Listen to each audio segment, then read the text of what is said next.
तो कम से कम 30 सालों में इन समस्याओं को हम सॉल्व कर ले जाएँगे। लेकिन फिर वो कहते हैं कि नहीं, बट आई वाज़ रॉन्ग, क्योंकि जो टॉप एनवायरनमेंटल प्रॉब्लम्स हैं, वो सेल्फिशनेस, ग्रीड और एपैथी है। यानी हमारी अ, स्वार्थपरता, हमारा लालच और दूसरों के प्रति हमारा किसी भी तरह का सेंसिटिविटी ना होना।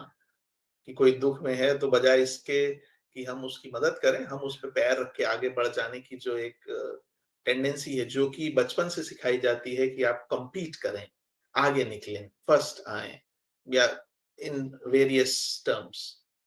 जो सक्सेस होती है उसको तो बहुत ही मतलब अच्छा माना जाता है, फेलियर होती है तो उसको बुरा माना जाता है, जबकि ये नहीं बताया जाता कि कलेक्टिवली एक्चुअली एक होलिस्टिक जो अप्रोच है, जो एक सहयोगात्मक अप्रोच है, वो होनी चाहिए। और इसके लिए वो कहते हैं कि इसको डील करने के लिए हमें एक आध्यात्मिक और कल्चरल ट्रांसफॉर्मेशन की आवश्यकता है, and we lawyers and scientist don't know how to do it. क्योंकि हमारा मन ये भी सोचता है, जो पहले पार्ट में वो कह रहे हैं कि समस्या कुछ भी हो कि हम तो सॉल्व कर लेंगे। लेकिन अपनी ही यानी स्वयं वो जो समस्या मन लेके बैठा हुआ है, जो सेल्फिशनेस, ग्रीड, एपैथी की, उसको कौन दूर करेगा?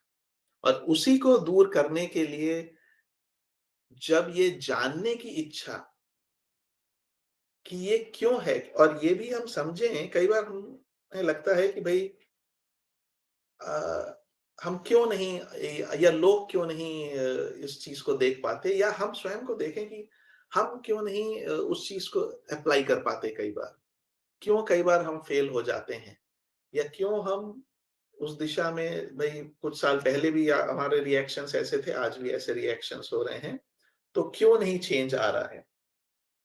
तो वो भी एक्चुअली हमारे अंदर की ही एक, जिसे कहते हैं जो प्यास है, जो फायर है, उसी की कमी के कारण, और जिसको जे कृष्णमूर्ति कहते हैं कि जो एनर्जी है हमारी इतनी जगह पे लीक होती रहती है कि वो जो ट्रांसफॉर्मेशन लाने के लिए जो एनर्जी चाहिए वो कभी इकट्ठी नहीं हो पाती। और इसी को जानने के लिए जब हम सेल्फ इंक्वायरी करते हैं, मान लीजिए इसको हम और क्या, जैसे कहते हैं ना कि जब हमें आग जलानी होती है तो थोड़ा-सा हमने लगाया और फिर हम उसे थोड़ा हवा देते हैं। उसे वेंटिलेशन देते हैं, हवा देते हैं, तो धीरे-धीरे वो जो आग है वो बढ़ती है। तो ये जो जिज्ञासा की आग है, इसको बढ़ाने की जो पूरी स्पिरिट है वही थियोसॉफी है। कर्नल ओलकॉट ने कहा है कि जो the very air of theosophy is charged with spirit of inquiry. लेकिन ये इंक्वायरी कोई सुपरफिशियल उत्सुकता नहीं है किसी चीज को हल कर लेने की। जैसा कि हम लोग आजकल कितना देखते हैं कि motivational lectures, motivational videos, life coach, और पता नहीं कितना एक पूरा का पूरा एक मतलब स्ट्रक्चर खड़ा हो गया। लेकिन वो, और उसमें कुछ लोग सीखते हैं कि कुछ करके आप अपनी लाइफ को इम्प्रूव कर सकते हैं, या कुछ सक्सेस पा सकते हैं, या कुछ पा सकते हैं। लेकिन वो भी एक सुपरफिशियल अप्रोच ही है। जब तक और जब तक आपके फेवर में चीज होती जाएगी, हमें एक सिक्योरिटी का अनुभव होगा।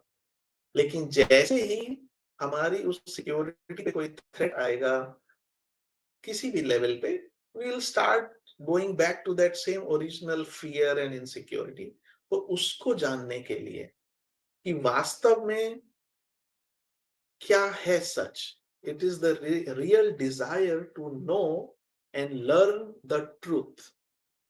वो केवल ऐसी ही इंक्वायरी नहीं है कि हमें बस केवल अपने दुख दर्द का सॉल्यूशन जान लेना है और फिर उससे हम मुक्त हो जाएंगे। या वो ऐसी भी इंक्वायरी नहीं है कि हम डाउटफुल इंक्वायरी करें, या हम केवल इंक्वायरी करने के लिए इंक्वायरी करें, मतलब हमारा किसी चीज में कोई विश्वास नहीं है, ना कुछ जानने की इच्छा है, लेकिन हम केवल प्रश्न किए जा रहे हैं।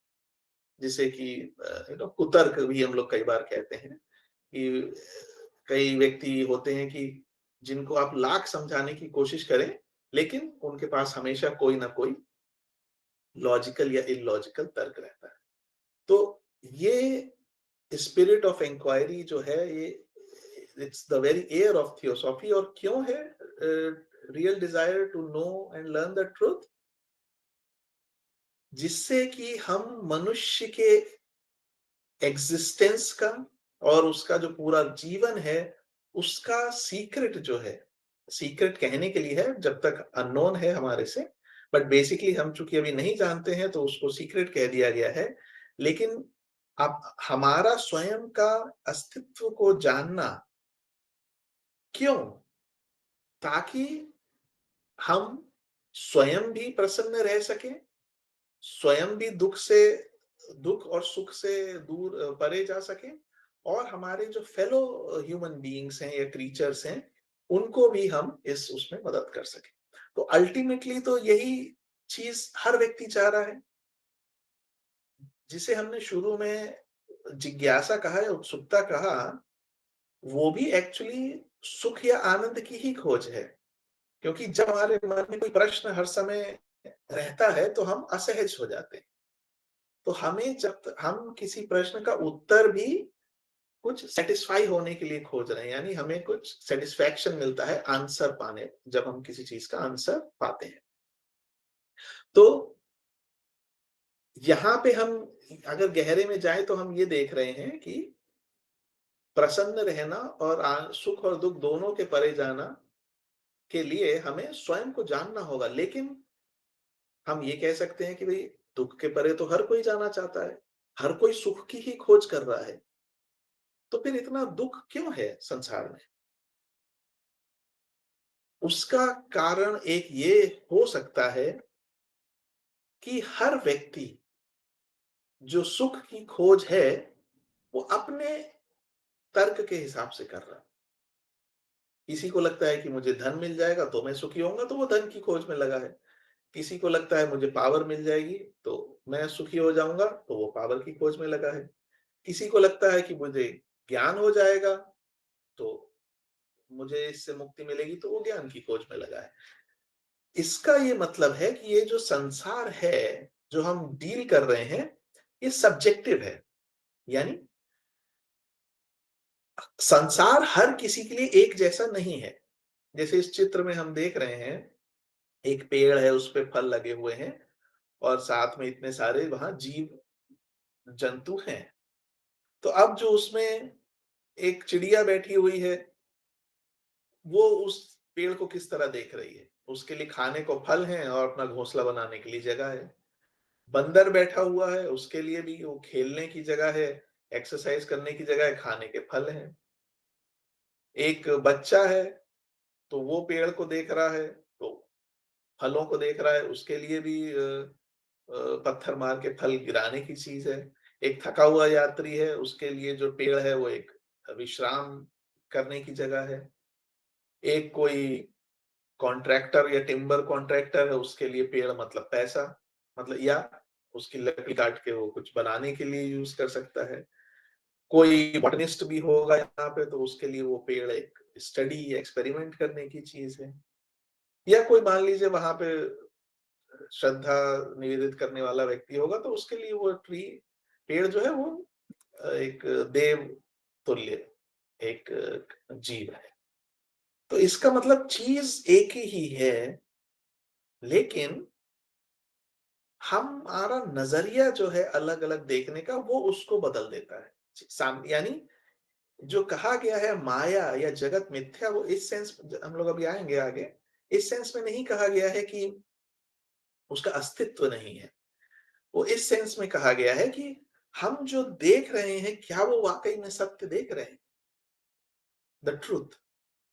या हम जो देख रहे हैं वो बहुत ही लेयर्स ऑफ अ, चीज़ें हैं जो हमारे मन पे पड़ी हुई हैं, और उसके माध्यम से हम किसी भी घटना को, किसी भी व्यक्ति को या किसी भी सिचुएशन को देखते हैं और उस अकॉर्डिंग से हम रिएक्ट करते हैं। तो इस हिसाब से देखें तो सारा जो संसार है वो सब्जेक्ट सेंट्रिक है। यानी मैं जैसा देखूँगा वैसा मेरा संसार है। उसी घटना में कोई व्यक्ति दुखी हो सकता है, उसी घटना में कोई व्यक्ति जिसे कहते हैं पॉजिटिव थोड़ा ऑप्टिमिस्टिक होगा, वो शांत भी रह सकता है और उसी घटना में कोई व्यक्ति बहुत ज़्यादा डिप्रेशन में भी जा सकता है। तो प्रॉब्लम ये है कि हम स्वयं को जान नहीं रहे हैं, हम हमेशा बाहर देख रहे हैं। Without having the understanding of the subject हमारा सारा कंसंट्रेशन ऑब्जेक्ट में है कि उसने मेरे साथ ऐसा किया, ये घटना ऐसी हो गई इसलिए मुझे दुःख हुआ, इसने मुझे गुस्सा दिला दिया या इस ये मेरा मित्र है, ये मेरा शत्रु है। तो हमारा सारा कंसंट्रेशन बाहर है, लेकिन जिसके रेफरेंस में बात हो रही है हम उसे जानते ही नहीं, यानी कि मैं। और इसीलिए स्वयं को जानना और इसीलिए स्वयं के बारे में ना जानना, जो अभी पहले कर्नल वॉलकॉट ने कहा था कि to know the secrets of the existence of a human being, कि मैं कौन हूं, हु एम आई, पहले हम ये तो जाने, तब फिर आगे की बात करेंगे। तब उस जैसे पहले हम मान लीजिए हमारा कोई चश्मा है और चश्मे पे धूल पड़ी हुई है, तो अब चश्मे की हम स्क्रीन को पहले साफ करें तब तो हमें बाहर साफ-साफ दिखाई देगा। और इसीलिए अविद्या को या नॉट नोइंग को या इग्नोरेंस को सोर्स ऑफ सफरिंग कहा है, या सफरिंग का कारण जो है वो इग्नोरेंस इसीलिए कहा गया है कि इसी इग्नोरेंस के कारण हम उस चीज को बहुत महत्व देते हैं जिसको जो एक्चुअली बहुत महत्व की नहीं है। हम उस चीज के लिए दुःख करते हैं जिसके लिए दुखी होने की कोई आवश्यकता नहीं है। हम किसी चीज को रियल मानते हैं जो कि रियल नहीं बल्कि इल्यूजरी है। और हम अपना पूरा जीवन, आई मीन ये बहुत ही स्ट्रॉन्ग सेंटेंस कर्नल वॉलकॉट ने का लिखा है बुद्धिस्ट कैटेकिज्म में, and pass our lives in the pursuit of worthless objects, neglecting what is in reality the most valuable. Most valuable क्या है वो हम लोगों ने ऊपर देखा कि हम प्रसन्न रहें, हमारे सभी सह प्राणी प्रसन्न रहें, किसी को दुख ना हो, यही सबसे इंपॉर्टेंट चीज है। और लेकिन चूंकि अलग अलग डायरेक्शन में अलग अलग दिशा में हम लोग खोज करते हैं, और हालांकि वो भी उसमें कोई गलत बात नहीं है, एक जस्ट ऑब्जर्वेशन है, क्योंकि हर की अपनी यात्रा है, हर का अपना सिलेबस है, हर की अपनी जर्नी है। तो उसको जो समझ में आता है वो उस हिसाब से काम करता है, उस एक्सपीरियंस से होके ही उसको अगला स्टेप समझ में आएगा कि नहीं भाई अब धन तो मेरे पास आ गया, लेकिन सुख तो आया नहीं, आनंद तो आया नहीं, तो इसका मतलब फिर कुछ और चीज चाहिए। फिर ऐसे ही करते करते जन्म पे जन्म होते जाते हैं, और then at some point of time ये समझ में आता है गहराई में, जो हम लोग ये पढ़ रहे हैं, कि जो दुख है उसका असल में कारण क्या है और सत्य क्या है। सत्य जिसे हम लोग कह रहे हैं कि सत्य, अब हम लोग थोड़ा जिसको फिलोसॉफिकल या स्पिरिचुअल ट्रुथ की बात करते हैं, आमतौर पे सत्य हम लोग उस चीज को कहते हैं, केवल ये नहीं कि सच बोलना सत्य है, बट सत्य जो है, यानी जिस जो किसी भी स्थिति में है, सेम है उसमें, उसका एग्जिस्टेंस, उसका बीइंग, और यानी वो झुटलाया नहीं जा सकता, एक तरीके से अगर ये कहें तो वो सत्य है। तो इसी सत्य को जब महात्मा बुद्ध ने जो अनुभव किया, उसी संसार को वो भी देख रहे हैं, उसी संसार को हम भी देख रहे हैं। हमारा अनुभव तो ये है कि यहाँ बहुत सुख है, यहाँ सुख भी है, साथ में दुख भी है, एन्जॉयमेंट भी है, प्लेज़र भी है, पेन भी है। लेकिन उन्हें क्या सत्य दिखाई दे रहा है? वो कहते हैं कि पूरा संसार अग्निमय है, पूरा संसार जल रहा है और पूरा संसार वाइब्रेट हो रहा है। सब्बो अदीपितो लोको सब्बो लोको पदुपितो सब्बो पहालितो लोको सब्बो लोको प्रकम्पित। ये उन्होंने दिया स्टेटमेंट और उसी के बेसिस पे उन्होंने 4 आर्य सत्य दिए।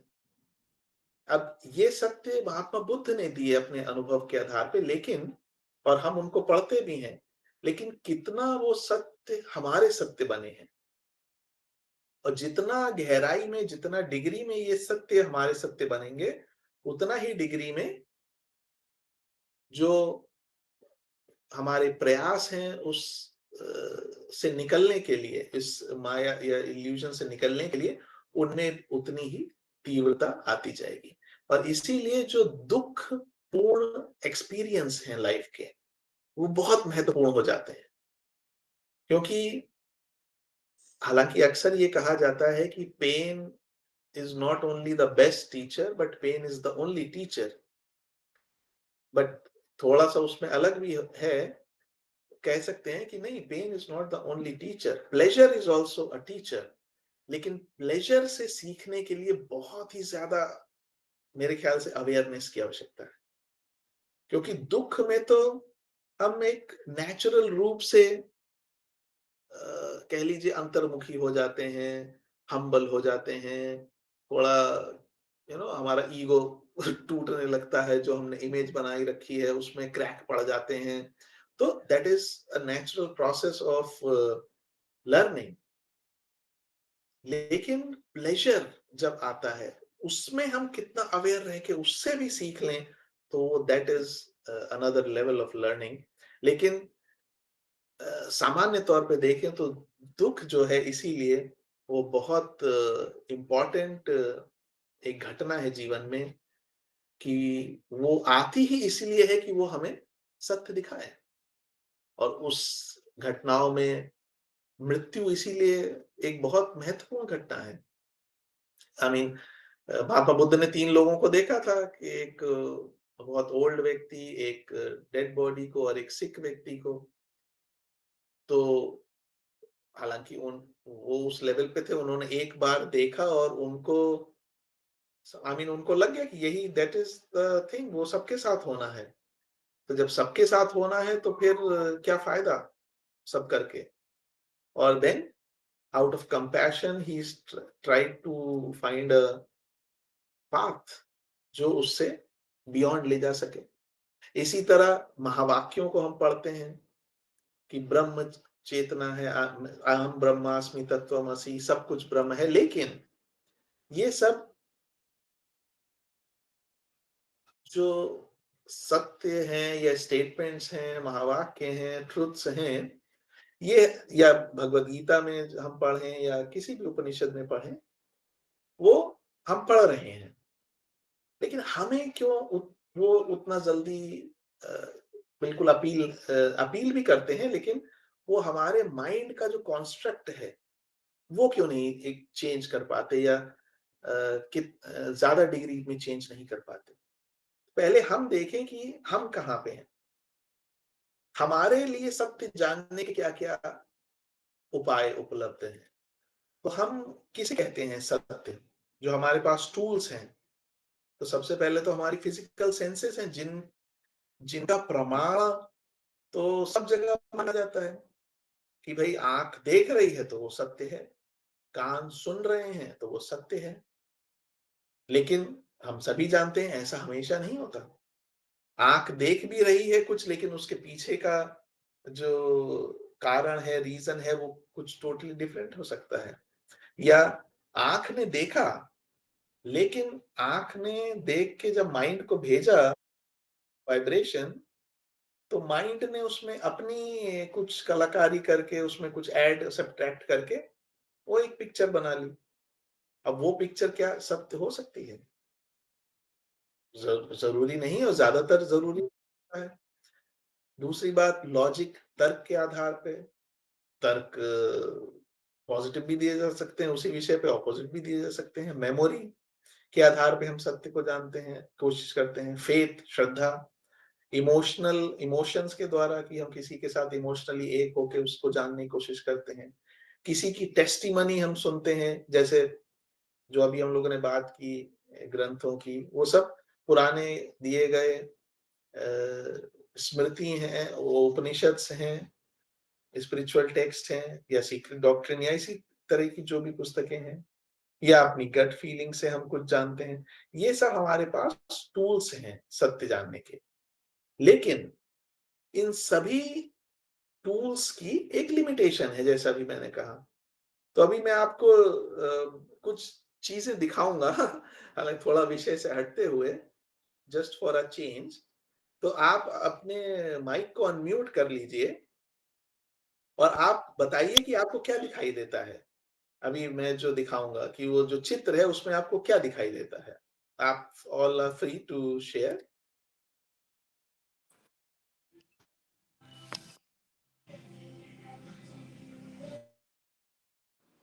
हाँ, अभी फुल स्क्रीन में आ रहा है राजीव जी? बिल्कुल आ रहा है, बिल्कुल आ रहा है। जी जी। तो इसमें क्या दिखाई दे रहा है इस चित्र में? इसमें दोनों दिखाई दे रहे हैं, खरगोश भी दिखाई दे रहा है और एक चिड़िया भी दिखाई दे रही है, बर्ड भी ये दिखाई दे चिड़िया भी दिखाई दे रही है। कुछ लोगों को केवल खरगोश दिखाई देता है, कुछ लोगों को रही है। केवल चिड़िया दिखाई देती है, कुछ लोगों को दोनों दिखाई देते हैं। लेकिन ये हमारी आंख देख रही है माइंड के थ्रू। यानी कितना हम उस पे डिपेंड कर सकते हैं। ये एक ओरिजिनली 1892 में एक जर्मन कार्टून पब्लिश हुआ था, जिसका नाम ही दिया था which animals are most like each other. तो उसका आंसर था रैबिट एंड डक। तो डक और रैबिट। तो जस्ट लाइक दिस, अभी इसमें देखिए क्या आपको दिखाई दे रहा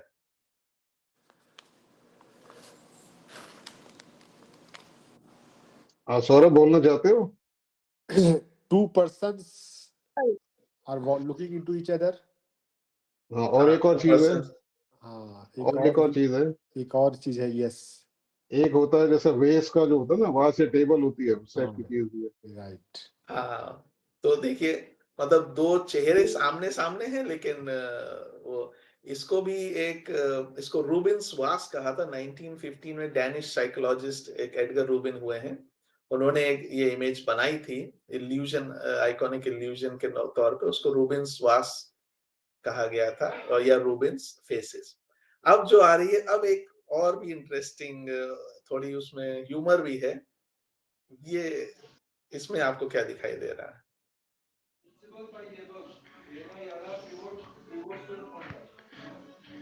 One beautiful girl and one old woman. Also beautiful old woman, I would say beautiful girl and beautiful old woman, सभी लोग beautiful हैं। तो और इसका जो टाइटल है, अब देखिए, आई मीन जो आर्टिस्ट है, इसका मतलब कि कितना हमारे चारों ओर इल्यूजन है, लेकिन हम जो देखना चाहते हैं वो हमें दिख जाता है। This is a widely known classic, date back to 1888, और इसका टाइटल था my wife and mother in law both in one image. तो ये उन्होंने बनाई थी। अब एक और मैं आपको दिखा रहा हूं कि ये जो इमेज आप देख रहे हैं, ये आपको कैसी घूमती हुई दिखाई दे रही है, क्लॉक लेफ्ट टू राइट या anti clockwise? Anti clockwise. Anti clockwise ना? ओके। ये कैसी दिखाई दे रही है? क्लॉकवाइज। क्लॉकवाइज। ये कैसी दिखाई दे रही है? एंटी क्लॉकवाइज हो गई फिर से। ओके।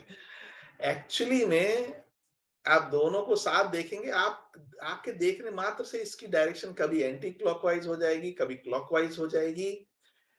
तीनों जो एनिमेशंस हैं वो आइडेंटिकल हैं, लेकिन यही एक बहुत इंपॉर्टेंट चीज है। और उन्होंने एक लेग पे एल लिख दिया, एक पे आर लिख दिया, उससे हमारा माइंड जो है वो इतना कनेक्ट कर लेता है कि वो उसको क्लॉकवाइज एंटी क्लॉकवाइज बना देता है। लेकिन बेसिकली यहाँ फंडामेंटली जो मैं I mean I want to express is perception is innately subjective.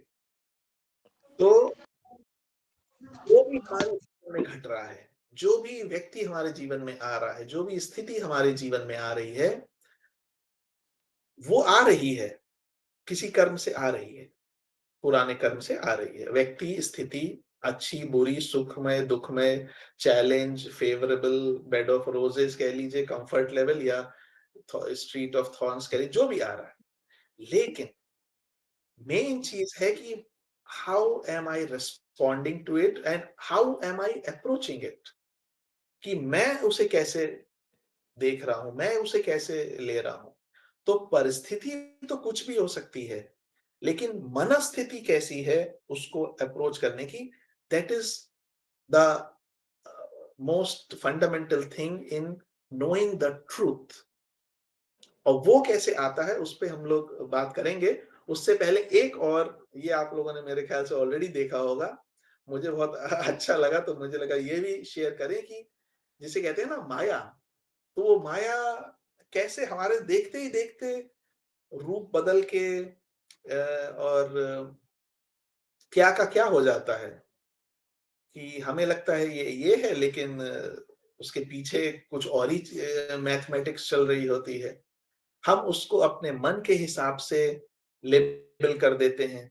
जैसा आप देख रहे होंगे कि एक सर्कल घूम रहा है, लेकिन अगर शुरू से यही देखें तो ऐसा लगेगा एक सर्कल घूम रहा है, वो अभी भी लग रहा होगा। अब जो स्ट्रेट लाइन मोशन था, वो हमारी नजर से ओझल हो गया। तो अ, इस सेंस में ये जो चीज है कि माया जिसे कहा गया है, वो या मिथ्या, वो इसलिए नहीं है कि चीजों का अस्तित्व नहीं है, चीजें तो हैं, लेकिन हम हमारे देखने में कुछ जो मिक्सचर हो जा रहा है, जो हमारे मन के द्वारा, उसकी वजह से हम उसको देख नहीं पा रहे हैं सही मायनों में। और जिसको जय कृष्ण मूर्ति कहते हैं कि to see the things as they are, वो है बहुत कहने में, मतलब कहने में सिंपल है ऑफ कोर्स, बट उसके पीछे का पूरा जो विज्ञान है कि ये एज दे आर हम क्यों नहीं देख पा रहे हैं, उसी को, उसी के लिए विजडम, जो या प्रज्ञा या इंट्यूशन या बुद्धि, जिस पे अभी हम बात करेंगे, वो जब तक मन को प्रकाशित नहीं करती है तब तक वैसा नहीं हो पाता। लेकिन ये जो विजडम है, इसको भी कई बार हम लोग पॉपुलरली, जिसको आई के तैमिनी जी ने लिखा है, बड़ा अच्छा समझाया है। हम लोग आमतौर पे सोचते हैं कि भाई वाइज, जनरली कहा जाता है वाइज ओल्ड मैन या वाइज ओल्ड वुमेन, जो भी कह लिया, तो हम लोग सोचते हैं कि जिसकी जितनी ज्यादा एज हो गई, जिसकी जितना ज्यादा अनुभव हो गया, या जो चीजों को अच्छे से कर लेता है, ऑर्गेनाइज कर लेता है, वो वाइज है। लेकिन आई के तैमिनी जी ने इसको बड़ा अच्छे से समझाया है। वो कहते हैं कि unfortunately our ideas about wisdom are not quite correct and are coloured by popular conceptions. हम लोग आमतौर पे सोचते हैं कि maturity of judgements and capacity to order our life properly, जो कि लॉन्ग एंड वेरिड एक्सपीरियंस से आती है, उसको हम लोग विजडम कह देते हैं कई बार। But wisdom as it is understood in occultism is something quite different. और ये देख भी सकते हैं हम लोग कि हो सकता है कोई व्यक्ति बहुत ज्यादा इंटेलिजेंट हो, बहुत ज्यादा ऑर्गेनाइज्ड हो, बहुत ज्यादा आई मीन उसमें गुण हो, क्वालिटीज हो, but maybe there is no understanding of life, maybe there is no compassion, there is no uh, sense of cooperation, only i I want to be on top or something like that, वो वाली feeling हो। तो वही अलग करती है एक अनुभव बेस्ड हमारे रिजल्ट को, कि भाई हमने बहुत अनुभव किया है, हम बहुत अच्छा ड्राइवर हैं, हम बहुत अच्छा गार्डनर हैं। ठीक है, मैं बहुत अच्छा गार्डनर हूं, तो मुझे मालूम है कि पौधे कैसे लगाने हैं, किस सीजन में लगाने हैं, कितना खाद पानी सब कुछ देना है। But that doesn't not make automatically make me that I understand life as a whole. I may be very good in my profession due to experience, लेकिन जो तैमनी जी कह रहे हैं कि wisdom as it is understood in occultism is quite different. और वो क्या है, अलग अलग भाषाओं में विजडम को अगर हम उसका अर्थ देखें तो लगभग एक ही सा अर्थ आता है। इंग्लिश में उसका मतलब है देखना, विज meaning to see, to know, to जानना, मतलब जानना, जानते हुए देखना। अब ये देखना भी, अभी हम लोगों ने देखे, चित्र देखे, तो उसमें भी, तो ये देखना is not through the eyes of the flesh, but देखना through the eyes of the heart. और हार्ट मतलब soul, eyes of the soul you can say, कि जब हम बिना किसी कंडीशनिंग के चीजों को एज इट इज देखते हैं, ability to perceive and understand. Greek में वही विजडम को सोफिया कहा गया है, हम लोग पढ़ते हैं थियोसॉफी, डिवाइन विजडम। लैटिन में उसको सेपियंशिया कहा है, जो कि सेपियर वर्ब से आती है, जिसका मतलब है to taste and to discern.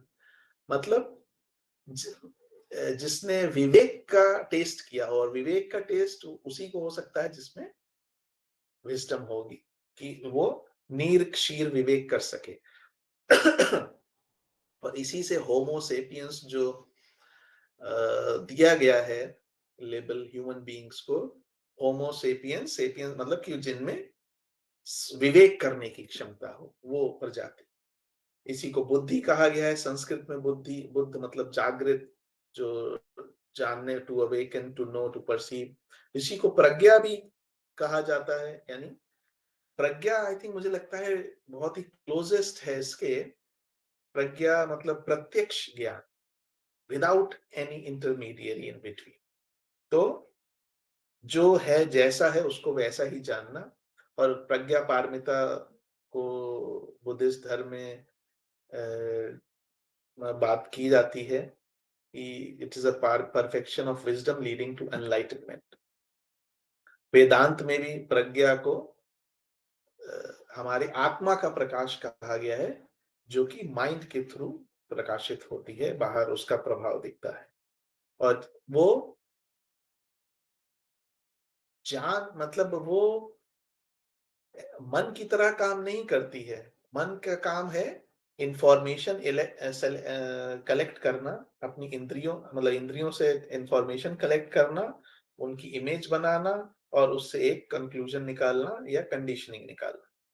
लेकिन प्रज्ञा का जो अप्रोच है कि to be one with the situation, without any fear, without any barrier, without any conditioning, and जो सिचुएशन जैसा है उसको वैसा ही। इसीलिए इंट्यूशन उसको कहा गया है, बियॉन्ड द रैशनल माइंड। और इसीलिए देखिए, जो भारतीय दर्शन कहे गए हैं, जिन स्कूल्स ऑफ फिलॉसफी को दर्शन कहा गया है, मतलब अ वे ऑफ सीइंग रियलिटी। वो केवल थ्योरी नहीं है, वो एक विजन ऑफ ट्रुथ है। जो न्याय, वैशेषिक, सांख्य या डिफरेंट जो 6 क्लासिकल दर्शन हैं, वो हालांकि वो सभी एक दूसरे से कहीं ना कहीं ओवरलैप भी करते हैं। तो वो those were the different I mean visions of reality perceived by different people at different times. और इसी को ब्लवास्की ने भी कहा है कि ये जो एक सियर है या जो संत है, उसकी इनर स्पिरिचुअल आई है जो ओपन होती है, जो क्लियर वॉइंस नहीं है, बल्कि वो फैकल्टी है जिससे direct and certain knowledge is obtainable, जिसको इंट्यूशन हम कह सकते हैं। और इसी को अब आई के तैमनी एक्सप्लेन करते हैं, जो उन्होंने शुरू में कहा था कि विजडम केवल अनुभव बेस्ड नॉलेज नहीं है, बल्कि वो मन की वो स्थिति है जिसको कि थियोसॉफी में मनस तेजसी भी कहा गया है, जिसमें कि हमारी बुद्धि का प्रकाश ने मन को पूरी तरह से प्रकाशित कर दिया हो। और उसका मतलब वो कहने का मतलब ये भी कह सकते हैं हम, या वो कहते हैं द इनसाइट, जो कि माया के पर्दों, जीवन में जो माया है उसके पर्दों को चीर देती है। जीवन में कोई माया के पर्दे नहीं है, वो हमारे मन के ऊपर माया के पर्दे पड़े हुए हैं, जो कि बुद्धि के प्रकाश से दूर हो जाते हैं। और जब ऐसा होता है तो ऑटोमेटिकली जो हमारे सामने होता है वो सत्य होता है। लेकिन हम कह सकते हैं कि क्योंकि सत्य केवल सामने की तो स्थिति में है नहीं, लेकिन वो सत्य मतलब जो बुद्धि है वो काम कैसे करती है। और उसका सबसे बड़ा जो एक मुझे मतलब हालांकि अपने शब्दों में सभी एक्सप्लेन कर सकते हैं, लेकिन ये योगी श्री कृष्ण प्रेम हुए हैं, उन्होंने बड़े अच्छे से समझाया है कि बुद्धि या जो इंट्यूशन है, it grasps all connections and grants us the vision of wholeness. हमारी जो अब तक की अप्रोच रही है जन जन्मांतरों से या इस जीवन में भी, वो अप्रोच हमेशा फ्रैगमेंटेड होती है। यानी हमें एक प्रॉब्लम दिखाई दी, हमने उसको ठीक करने चल दिए। फिर हमें दूसरी प्रॉब्लम दिखाई दी, हम उसको ठीक करने चल दिए। या जैसे आम तौर पे एक क्लासिक एग्जांपल ले सकते हैं कि जैसे गवर्नमेंट में अलग-अलग डिपार्टमेंट्स होते हैं। तो चाहे पीडब्ल्यू डिपार्टमेंट हो, इलेक्ट्रिसिटी डिपार्टमेंट हो, रोड का डिपार्टमेंट हो, तो कभी हमें इलेक्ट्रिसिटी डिपार्टमेंट में वायर बिछाने हैं तो हमने सड़क खोद दी, भर दी। लोगों को तकलीफ हुई, वो वैसी हो गई। फिर कुछ दिनों बाद टेलीफोन या कि कोई और 5G या 6G वायरिंग बिछानी है, वो खोद दी, फिर भर दी। फिर हमें कोई और सीवर कुछ और करना है, फिर हमने खोद दिया, फिर उसको भर। तो क्या हो रहा है, बार हम अगर हमारे पास एक पूरा विजन हो, प्लान हो कि हमें ये काम करने हैं और कैसे हम ऐसा कोऑर्डिनेशन करें कि वो एक बार में with minimum discomfort to people और with minimum expenses financially जो भी consequences हैं, तो लेकिन वो विजन या वो अंडरस्टैंडिंग कहाँ से आती है, वो इंट्यूशन के जरिए आती है।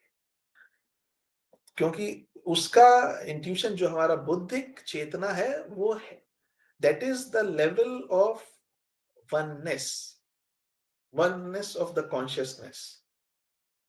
तो जब वहां की कॉन्शियसनेस हमारे मन को प्रकाशित करती है और स्पेशली हमारे लोअर माइंड को, क्योंकि हायर माइंड तो उसका व्हीकल है ही, तो जब वो लोअर मनस को प्रकाशित करती है and in turn the brain is influenced by it, तो वो जो वननेस, तो हम लोग अक्सर कहते हैं ना कि जो, या एटलीस्ट थॉट विचार आता है कि जो ये लोग एनलाइटेंड लोग होते हैं, वो बुद्धा हो, गुरु नानक हो, जीसस हो, कृष्ण हो, या जो भी और हो, इनसे अगर कोई प्रश्न पूछा जाता है, प्रश्न तो इनके उत्तर बिल्कुल ही, या रमन महर्षि हो, तो इनके उत्तर बिल्कुल ही आउट ऑफ द बॉक्स होते हैं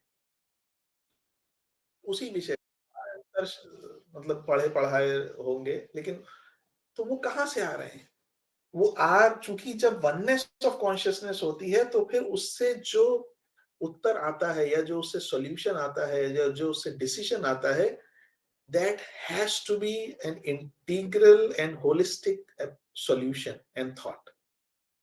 तो जब इसीलिए जो नेक्स्ट पैराग्राफ में वो लिखते हैं, when the chariot is driven according to the dictates of buddhi, no harm can ever come to it, because it will be driven in the spirit of cosmic harmony, in which there are and can be no mishap. ये उन्होंने कठोपनिषद पे commentary की थी, तो उसका एक अंश है। तो जब हम ऐसा कोशिश करते हैं, एटलीस्ट मुझे लगता है जो लोग सभी अध्ययन, ध्यान और सेवा का कार्य करते हैं, थियोसॉफी या कोई भी और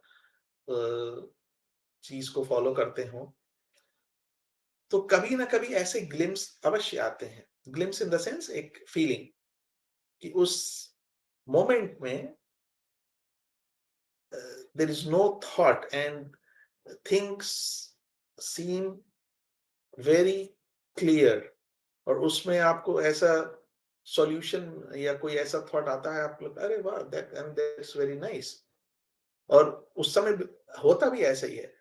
but the moment we come out of that state, और हमारा लोअर माइंड जो है उसमें फिर अपने ifs and buts and conditioning लगाने लगता है, तो वो जो थॉट आया था हमें अपने चाहे ध्यान के मोमेंट पे या किसी मोमेंट में, वो फिर हमें असंभव लगने लगता है, क्योंकि हमने उसमें अब इतने सारे कंडीशनिंग सेट कर दिए। तो इसीलिए जब बुद्धि के द्वारा, तो इसका मतलब जो सही सॉल्यूशन था अब वो हम नहीं कर पाए और हमारे माइंड, लोअर माइंड ने हमें कहीं और डिस्ट्रैक्ट कर दिया। तो असल में अगर देखें तो सत्य को देखने में जो या विज़डम के प्रकाश को आने में जो बैरियर कह लीजिए, या सत्य को देखने में जो बैरियर है, वो हमारा माइंड ही है। मैं, जैसा मैंने शुरू में कहा था, ऐसी कोई नई बात नहीं है जो हम लोग नहीं जानते हैं। Mind is the slayer of the real, let the disciple slay the slayer. The voice of the silence का बहुत ही स्ट्रॉन्ग स्टेटमेंट है।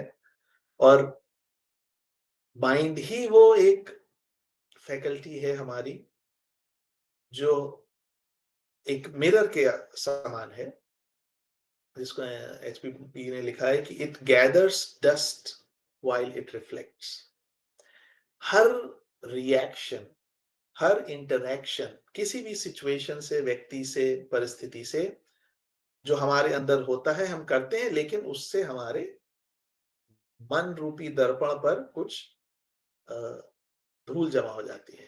And it needs the gentle breezes of soul wisdom to brush away the dust of our illusions.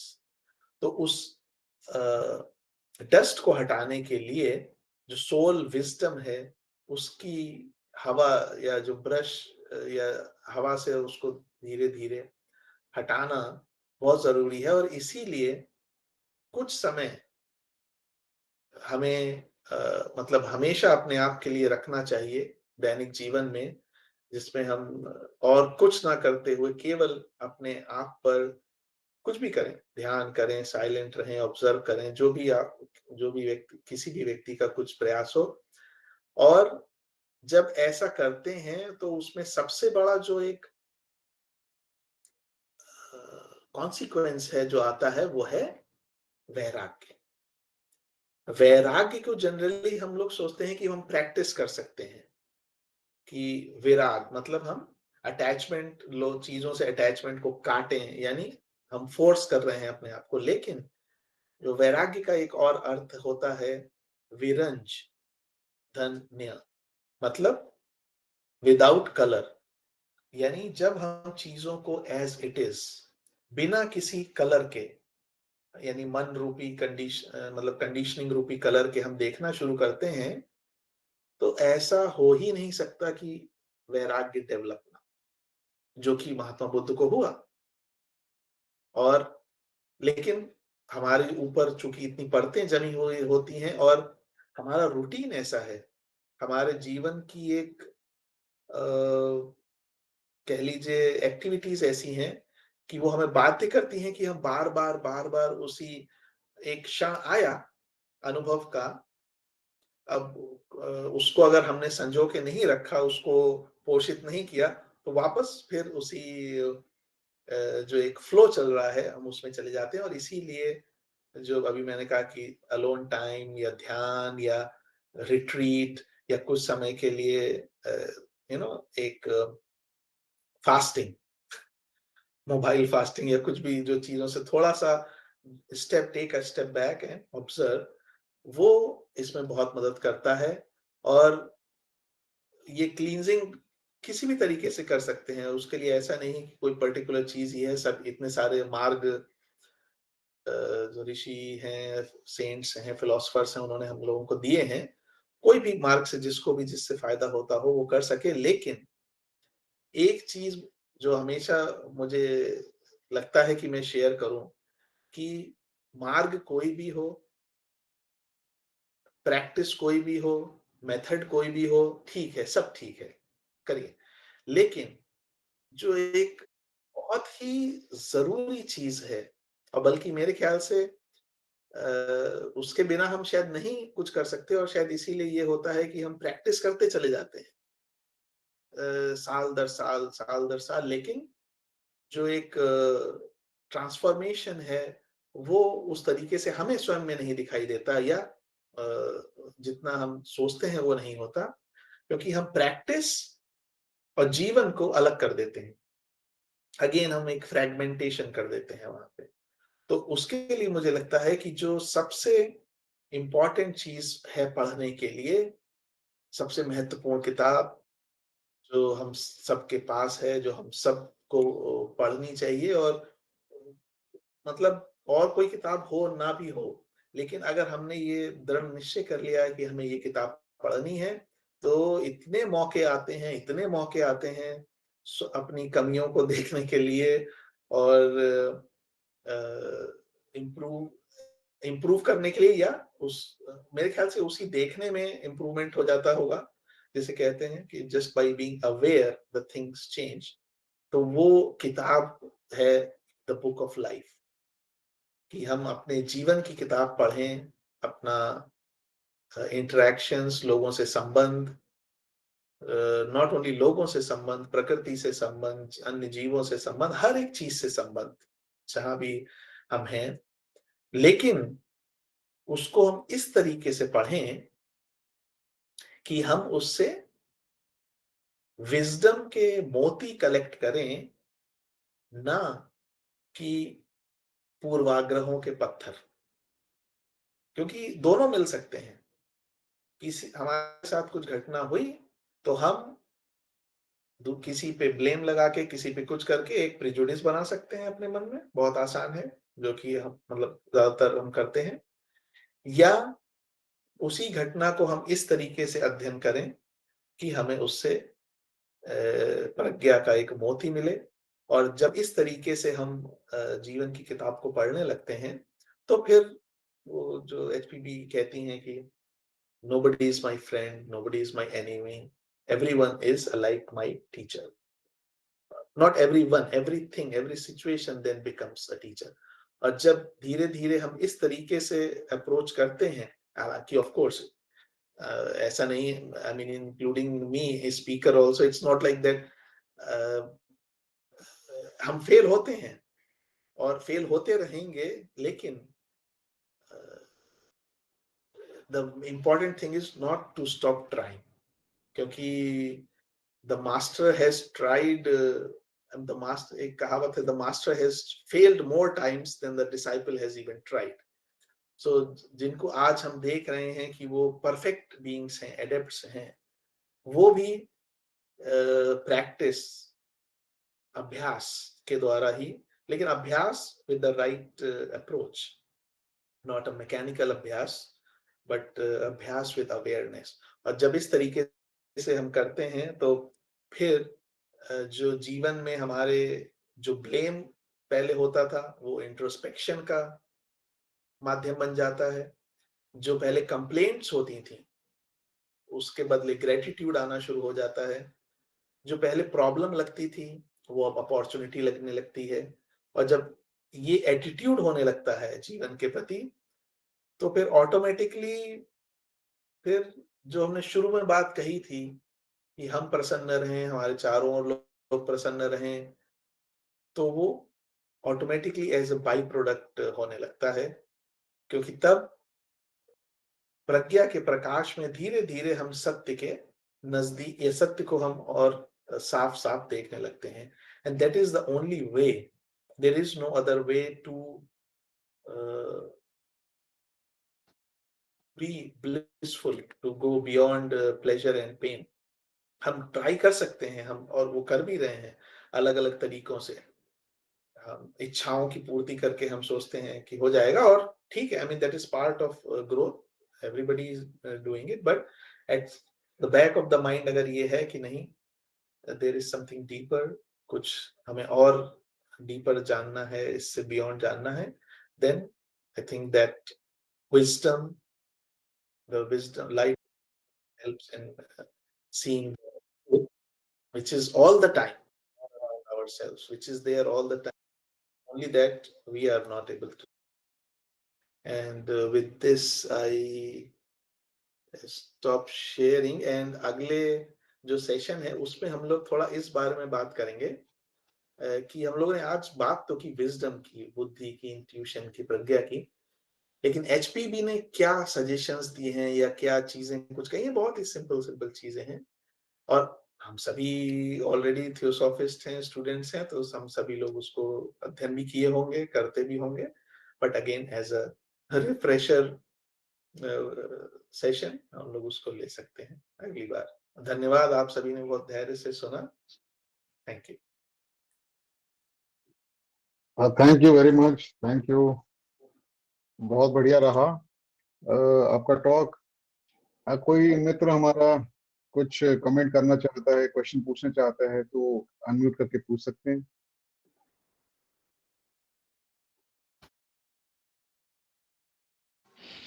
जी नमस्ते, मैं शीतल बात कर रही हूँ।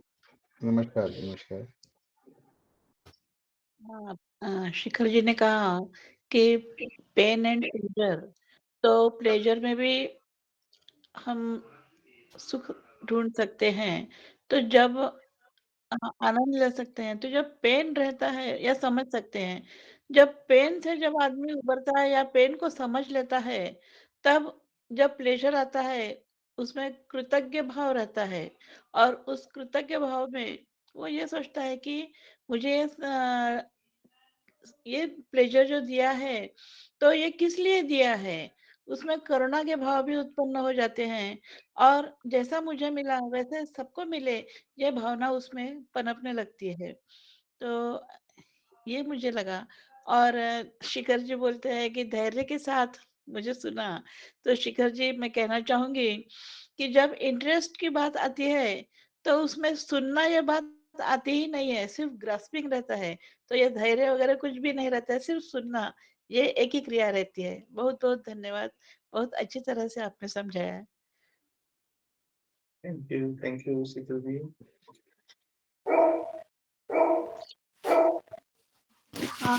हेलो, क्या मैं कुछ बोल सकती हूँ? जी हेलो। बोलिए, बोलिए, बोलिए। हाँ। जी बोलिए, बोलिए। अच्छा, हाँ, शिखर का लेक्चर पूरा सुना ध्यान से, और बहुत अच्छा लगा। और ये तो समझ में आता ही है कि जो चीजें जैसी हैं वो वैसी दिखती नहीं है, मन उसको अपने हिसाब से शेप करता है या कलर करता है। इधर ही मैंने पढ़ा था, क्वांटम मैकेनिक्स कहती है कि जो भी चीज है वो वैसी है नहीं, वो एक्चुअली वेव फॉर्म में है, एनर्जी फॉर्म में है, वेव फॉर्म में है, और हम जैसे ही उसके लिए अवेयर होते हैं वो वैसी दिखने लगती है। हालांकि ये चीज़ अपने आप में बहुत कठिन लगती है, और उसको रियलाइज करना या उसको समझना में मेहनत करनी पड़ेगी। पर जैसा कि हम लोग जानते ही हैं कि हर चीज़ है तो अल्टीमेटली वेव, इंटेलेक्चुअली हम लोग इस बात को जानते हैं, रियलाइज नहीं करते।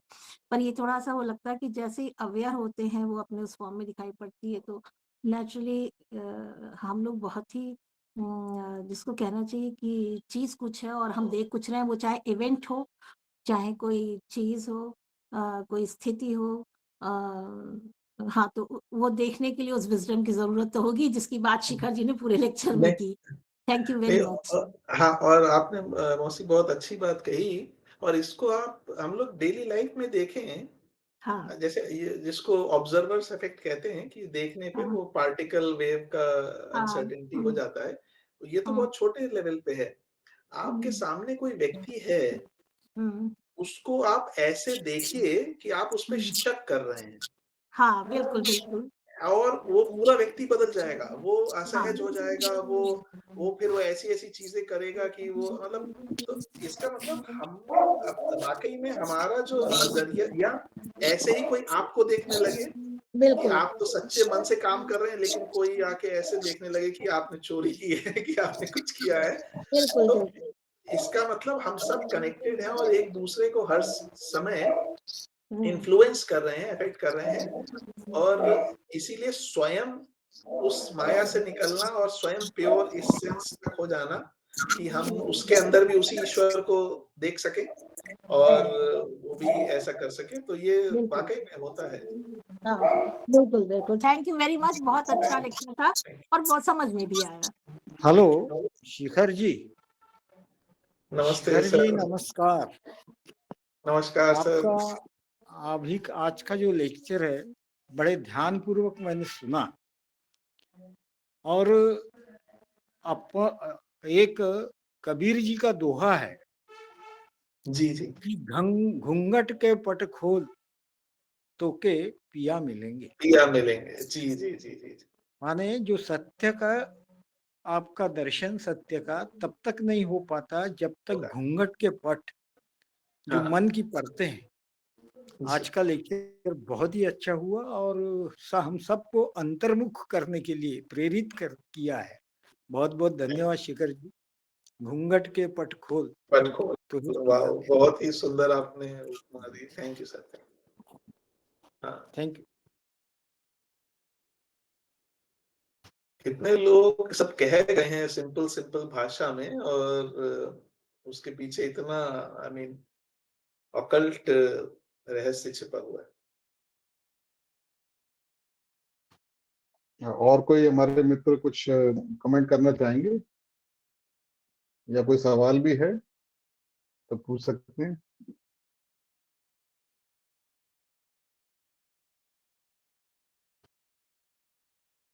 तो मेरे ख्याल से और कोई